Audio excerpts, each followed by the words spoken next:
berarti apakah bisa saya bilang bahwa kenapa kesenian di Bali itu begitu luar biasa berkembang? Karena ekosistemnya jalan ya, karena setiap tempat yang paling kecil, entitas paling kecil pun punya tempat pertunjukan. Banyak sekali sebetulnya ada beberapa konseptual yang ada di dalam gamelan dan karawitan itu perlu kita gali lagi sebagai sumber pengetahuan. Potensi untuk penguasaan semua seni itu sulit kita dapatkan. Itu butuh proses yang sangat panjang. Kecuali memang ada banyak anak-anak atau dari kita itu punya latar belakang kesenian yang berbeda-beda. Yes. Jadi bisa. Lingkungan sangat mempengaruhi proses transmisi informasi dan juga kebiasaan seseorang bersentuhan dengan seni, dan akhirnya dia menyukai seni dan akhirnya hidup dari seni.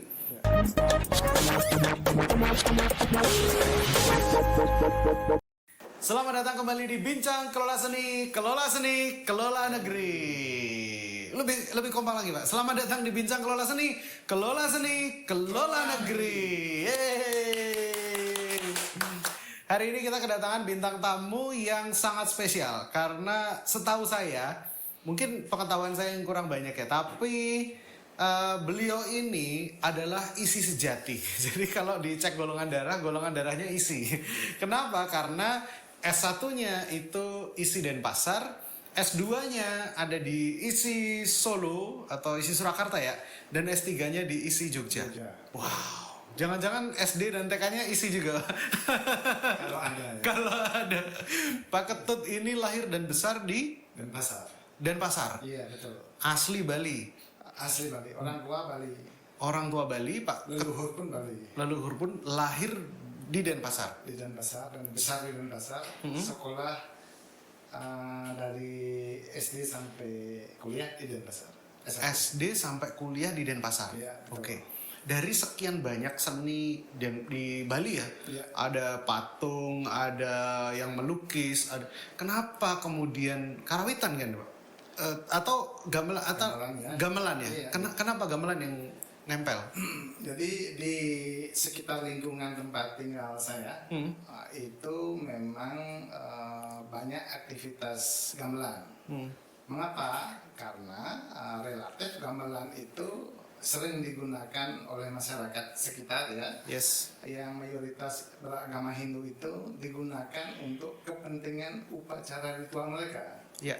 Jadi hampir setiap hari masyarakat kami kemudian membentuk satu ikatan,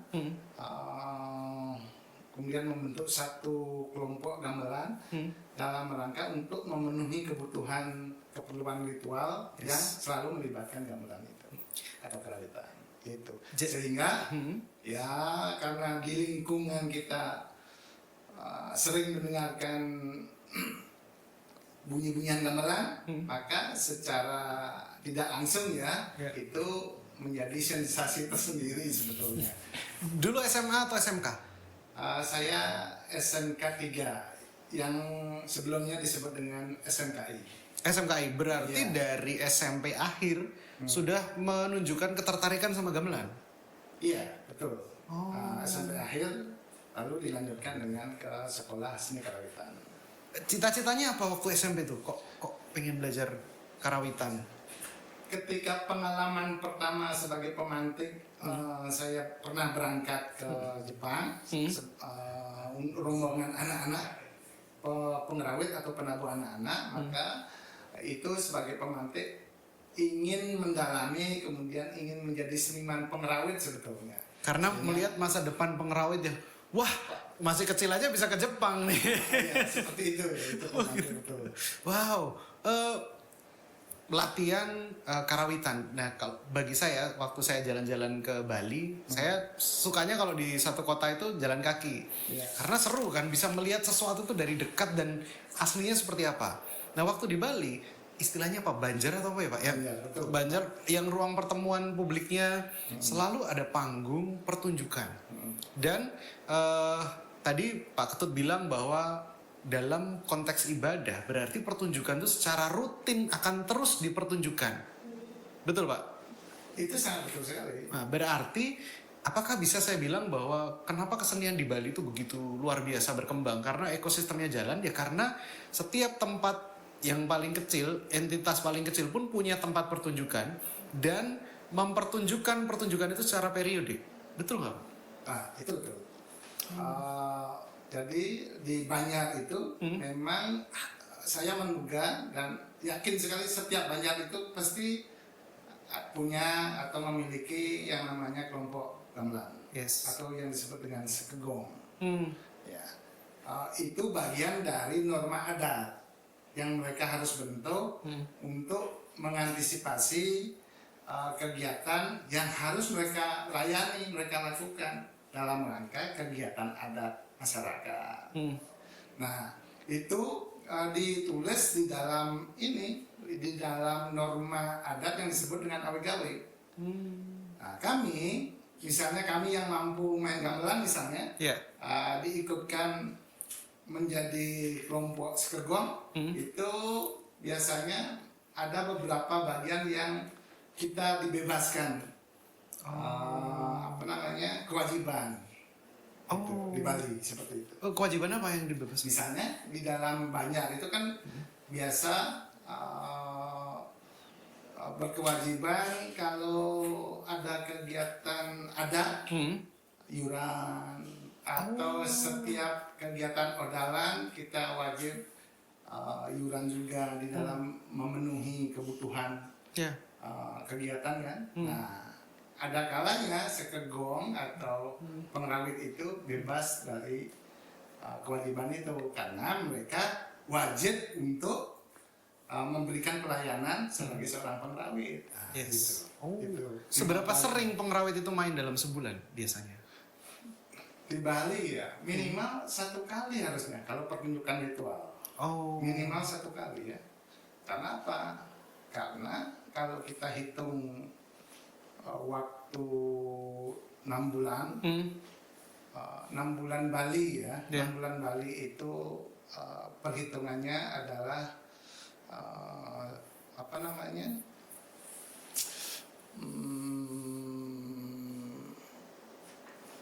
dalam bulan Jawa namanya apa? Kalender Jawa Pak, Pon Rebo Wage, Weton itu. Itu? Kalender Jawa, Weton. Kalender Weton itu minimal 6 bulan itu ada, saya hitung ya, kalau di tempat saya itu ada sekitar 5 pura yang harus kita, lebih bahkan ya, minimal 5 pura yang harus kita layani untuk melakukan kegiatan ritual melalui main gamelan. 1 tahun setidaknya 5 kali pura yang harus diikuti. 6 bulan. 6 bulan. 1 tahunnya. Kalender Bali. Itu 6 bulan. 6 bulan. Ada 5 pertunjukan. Ada 5 minimal 5. 5 pura itu harus dilayani ya. Dilayani kegiatan upacaranya. Gitu. Wow. Jadi itu minimal. Belum lagi ada kegiatan-kegiatan lainnya yang lomba lah, kemudian kegiatan upacara yang dilakukan secara individu oleh masyarakat, itu juga harus kita layani. Wow. Jadi ketika seni itu berkaitan dengan kegiatan keagamaan dan budaya sekitar, maka sebetulnya bisa dikatakan bahwa itu upaya pelestarian yang organik ya. Di sini nggak usah ada program pelestarian gamelan gitu. Kayaknya kok wong tiap waktu juga dimainkan gitu, dan akhirnya regenerasinya juga terus ada ya. Saya setuju itu. Itu sangat organik memang karena diikat dengan semacam kebiasaan sehari-hari yang harus mereka terlibat langsung. Yes. Wow. Nah, Pak Ketut ini berarti kan sejak SMP sudah main, SMA, SMK-nya karawitan, S1-nya karawitan di Bali, di Denpasar, lalu pindah ke ISI Jogja untuk mengajar. Setelah itu ambil S2 di ISI Surakarta, karawitan juga. Ngomongin karawitan juga kan? Ambil S3 di ISI Jogja, disertasinya tentang karawitan juga. Ada rasa bosan nggak sih Pak sepanjang ini? Enggak sih, enggak. Saya nggak merasa bosan karena banyak sekali sebetulnya ada beberapa konseptual yang ada di dalam gamelan dan karawitan itu perlu kita gali lagi sebagai sumber pengetahuan yang kita ajarkan kepada mahasiswa kita. Masih banyak yang belum tergali. Dan Pak Ketut sendiri masih menemukan kebaruan-kebaruan itu? Secara pengetahuan, ya tentu kita harus menggali lagi kebaruan-kebaruan. Misalnya contoh ya, beberapa istilah saja yang perlu kita ungkapkan untuk menjadi sumber pengetahuan di dalam membedah karawitan itu masih banyak sekali. Wow. Ya, gitu. Saya sebagai orang awam yang nggak ngerti karawitan, apalagi karawitan Bali. Apakah komposisi itu sebenarnya mereka ditulis atau di orally diajari? Nanti kamu bunyinya gini ya, gitu. Secara tradisional kita kalau berlatih ada yang menulis, ada yang lisan cara mereka. Tetapi pada praktek komposisinya di dalam setiap pertunjukan itu memang tidak menggunakan notasi. Oh. Artinya apa? Artinya notasi itu hanya alat bantu saja untuk mengingat agar proses latihan itu tidak bertele-tele. Oke. Jadi gitu. Tetapi banyak seniman juga dia datang ke tempat latihan, membawa ide dari rumah, lalu menyampaikannya secara lisan. Kita menangkapnya juga secara secara oral kita dengarkan, lalu kita tiru, kita mainkan. Jadi di panggung itu saling respon yang terjadi, Pak? Atau semua menjalankan perannya sendiri dan Enggak, di panggung itu kan mereka menjalankan perannya sendiri sesuai dengan instrumen yang dimainkan. Yes. Tetapi proses itu kan butuh proses latihan. Ya. Di dalam penguasaan mereka butuh proses latihan. Nah, apa yang dilatih itulah yang dimainkan. Yes. Gitu.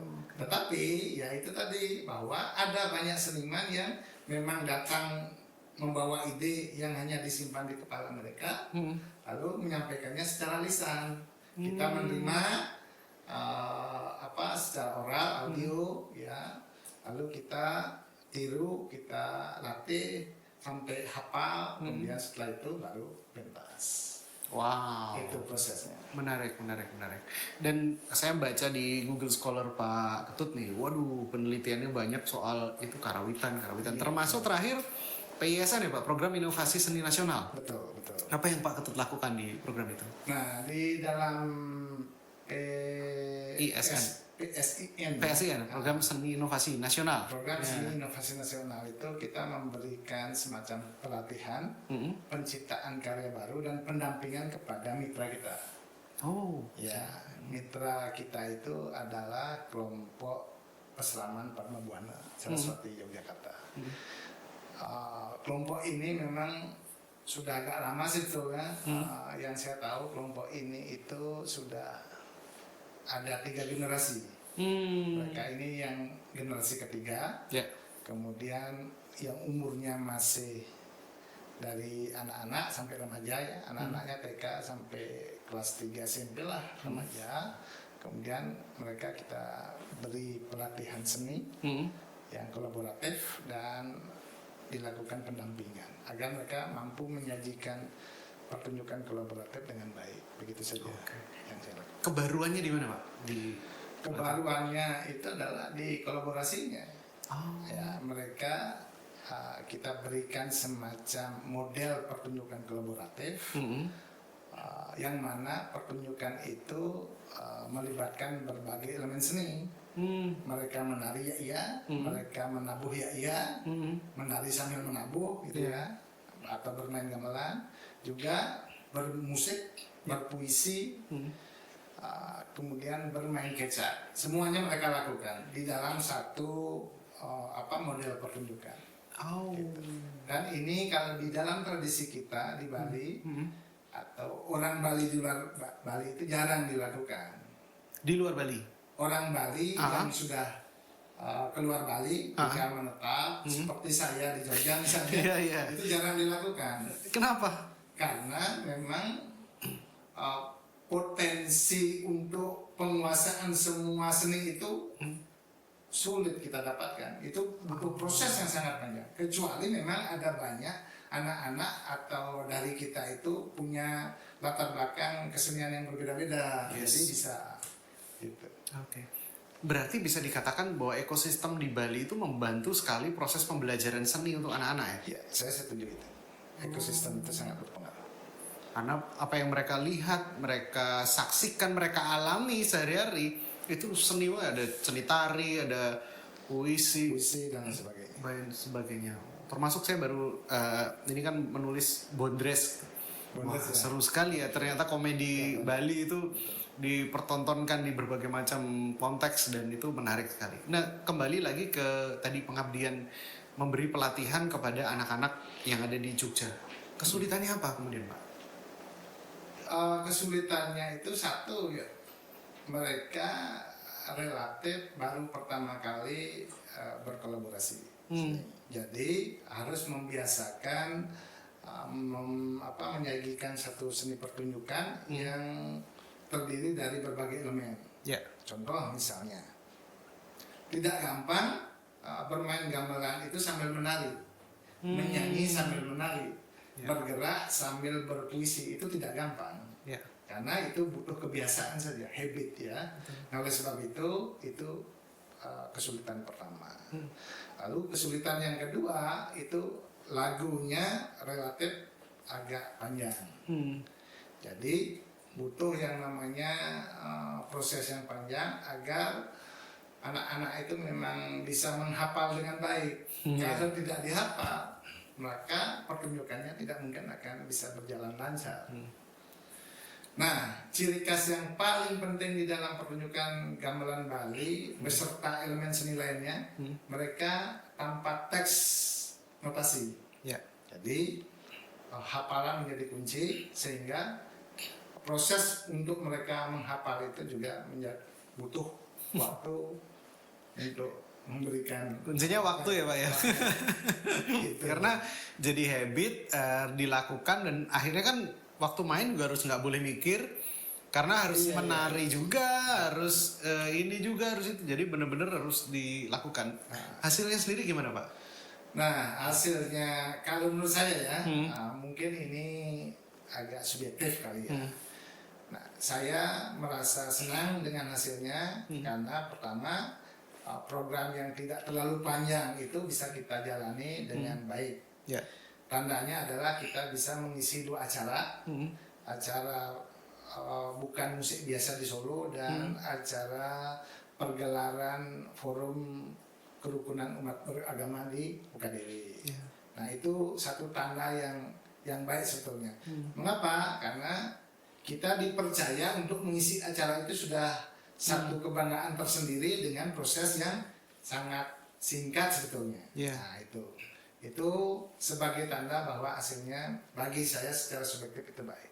Walaupun memang nanti perlu ada peningkatan yang lebih signifikan terhadap kemampuan mereka di dalam menyajikan pertunjukan itu. Itu perlu polesan lagi lah, biar menjadi pertunjukan yang memang betul-betul estetis, rapi, kompak dan lain sebagainya. Tapi kan proses ya, Pak ya. Tapi apapun yang sudah dicapai sekarang ya berarti bagus sekali. Kemudian mengenalkan mereka untuk tadi berpuisi, apalagi untuk orang Bali yang sudah lama tidak di Bali. Dan kalau orang tuanya mungkin masih merasakan dulu kecilnya di Bali. Pak Ketut masih beruntung kecilnya di Bali, jadi masih merasakan suasananya. Kalau anaknya Pak Ketut sekarang kan lahirnya sudah di Jogja. Nah itu gimana, Pak? Nah, itu betul, saya sangat setuju dengan pendapat ini. Jadi belajar seni itu memang butuh lingkungan atau mungkin istilah ekosistem itu ya. Lingkungan yang setiap hari itu mempengaruhi. Nah, kami ketika di Jogja itu relatif lingkungannya berbeda dengan apa yang kami dapatkan di Bali. Itu satu kendala memang. Akan tetapi itu bisa kita atasi dengan anak-anak itu kita beri semacam tontonan terhadap seni-seni yang ada di Bali. Bagaimana anak-anak di Bali atau orang-orang di Bali itu berkesenian. Paling tidak itu mempengaruhi mereka di dalam memahami keadaan, memahami seni dan lain sebagainya. Nah, latihan yang rutin tentu saja itu pasti latihan yang rutin karena latihan yang rutin itu akan mempengaruhi mereka untuk memahami lebih dalam tentang kesenian yang mereka pelajari ya, terutama kesenian di Bali. Yes. Nah, artinya apa? Artinya memang lebih lama kalau kita melatih Yes. kesenian Bali di Jogja daripada melatih anak-anak Anak-anak Bali yang di sana. Bali ya. Itu. Wow, tapi ya itu sudah upaya yang baik juga ya. Bagaimana yang ada di Jogja pun tidak kehilangan akarnya, bahwa identitasnya sebagai saya ini keturunan Bali, orang Bali yang ada di Jogja, jadi memainkan musiknya, ikuti seninya, jadi merasakan betul ikatan itu ya. Wow. Memang kita bangun ikatan itu. Hmm. Kita bangun agar mereka punya semacam semangat dan tanggung jawab agar tidak kehilangan akarnya. Itu. Oke. Kita bangun memang. Yes. Harapan Pak Ketut ke depan. untuk program Harapan ini? saya secara pribadi adalah masyarakat khususnya kelompok ini terus berkembang. Ya. Gitu. Itu pertama secara kelompok. Lalu secara individu mereka dapat mempelajari akar budaya, terutama budaya Bali ya, yang memang kami ingin tanamkan kepada anak-anak itu agar paling tidak secara konsep budaya, Ya. baik pola pikir maupun perilaku berkeseniannya, kemudian ditindaklanjuti dengan semacam aktivitas yang kecil-kecil lah ya, aktivitas berkesenian, baik melukis, bermain gamelan, menari, itu agar tetap terjaga di mereka. Yes. Karena itu menjadi semacam pondasi yang kuat untuk mereka survive di kemudian hari. Oke. Wah, menarik sekali ya. Semoga program ini juga terus berkelanjutan ya, Pak. Tahun depan lagi bisa dikembangkan lagi, skalanya lebih luas lagi. Ya, saya harap begitu. Iya. Wah, menarik sekali obrolan dengan Pak Ketut. Sebenarnya banyak hal yang bisa kita gali, tapi sampai di sini pun sangat inspiratif, menunjukkan bagaimana kemudian pembelajaran seni itu sebetulnya dilakukan dari lingkup paling kecil, dan itu menyangkut bagaimana pengkondisian ya lingkungan sangat mempengaruhi proses transmisi informasi dan juga kebiasaan seseorang bersentuhan dengan seni, dan akhirnya dia menyukai seni dan akhirnya hidup dari seni. Ya kayak Pak Ketut ini sampai hari ini hidupnya dari seni, sekalipun profesinya sebagai dosen, peneliti, ya apapun itu, tapi tetap saja tidak keluar dari seni kan, Pak? Itu ya, karena itu ada perasaan kewajiban di situ. Ya, kita wajib untuk memberikan semacam pelayanan di bidang seni bagi masyarakat di sekitar kita. Oke. Itu ada semacam semangat. Nah, tujuan besar Pak Ketut, pertanyaan terakhir. Ketika nanti sudah selesai semua, kan orang tuh pengen dikenang sebagai apa? Pak Ketut pengen dikenang sebagai apa? Sebetulnya kalau cita-cita saya ingin dikenal sebagai komposer sebetulnya. Komposer gamelan. Komposer seni gamelan. Ya. Maka dari itu saya meneliti berbagai topik-topik tentang gamelan dan karawitan, baik secara dasar maupun secara telapak. Gitu. Itu yang pertama. Lalu yang kedua, saya ingin memberikan semacam spirit atau semangat kepada anak-anak kami, ya anak-anak muda itu, bahwa kesenian yang telah diwariskan kepada kita itu harus kita berdayakan, karena di dalamnya tidak hanya berkaitan dengan proses bermain kesenian saja, tetapi di situ akan kita paham ada nilai tentang konsep alam semesta. Yes. Ya, bagaimana kita harus hidup, gitu.